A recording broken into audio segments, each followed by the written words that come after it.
అలసిన వానికి ఊరడించు మాటలు. సహోదరుడు భక్తసింగ్ గారి పరిచర్య నుండి సేకరించిన అనుదిన ధ్యానములు. ఏప్రిల్ 2. యెహోవా యందు నమ్మికయుంచువారు సియోను కొండవలె నొందురు. 125వ కీర్తన 1వ వచనం.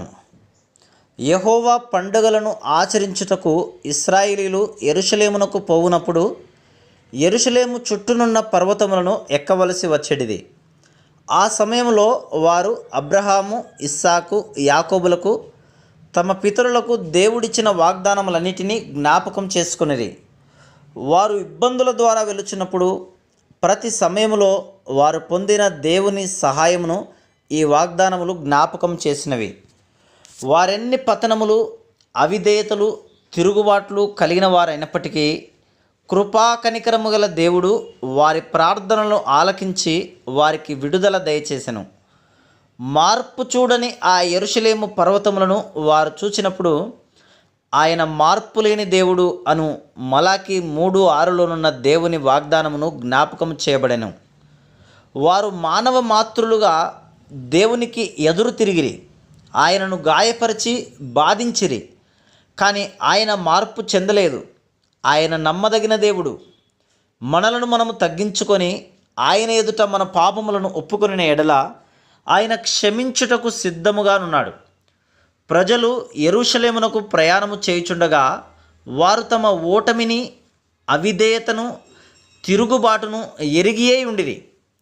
అయితే వారు యెరూషలేము పర్వతములను చూడగానే దేవునికి ఆయన నిబంధనను, వాగ్దానములను జ్ఞాపకము చేసిన ఎడల ఆయన వారిని క్షమించును అను నిరీక్షణ కలిగినది. 2వ దినవృత్తాంతములు 7:14-15 వచనాలు. ఈ విధంగా వారు అనేకమైన దేవుని వాగ్దానములను జ్ఞాపకం చేసుకొనిరి.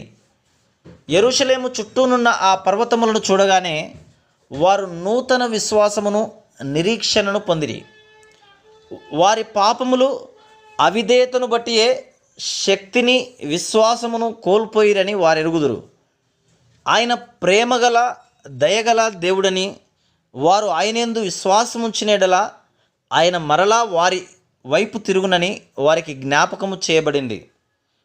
దేవుడు అబ్రహాము, ఇస్సాకు, యాకోబు వారి పితరులతో దేనినైతే వాగ్దానం చేసినో అది తప్పక నెరవేరునను సామాన్య విశ్వాసముతో వారు హృదయపూర్వకముగా ఆయన యొద్దకు తిరిగి రావలను.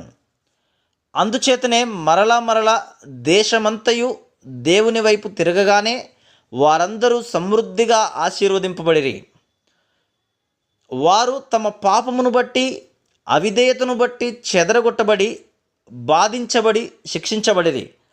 కానీ వారు తమ్మును తాము తగ్గించుకొనగానే దేవుడే వచ్చి వారికి సహాయం చేసి వారిని ఆశీర్వదించెను.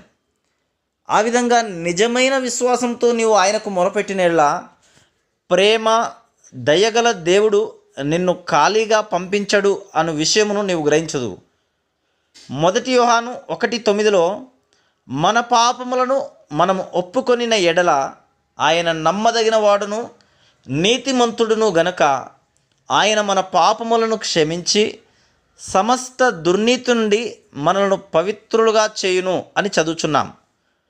నీవు ఆయనను అధికముగా బాధపెట్టి ఉండవచ్చును కానీ నీవు నిజమైన పశ్చాత్తాపముతో తిరిగి వచ్చి నీ పాపములను ఒప్పుకొని హృదయపూర్వకముగా యేసుక్రీస్తు ప్రభు నీ పాపముల కొరకైనా, చివరకు నీ తలంపుల కొరకైనా నీ శిక్షావిధిని ఆయన తన మీద వేసుకొని నీ ప్రతి అపవిత్రత నుండి నిన్ను సంపూర్ణముగా కడుగుటకు ఆయన తన ప్రశస్త రక్తమును కార్చెనని నమ్మిన ఎడల నీవు ఆ క్షణమందే క్షమింపబడదు. Praise the lord.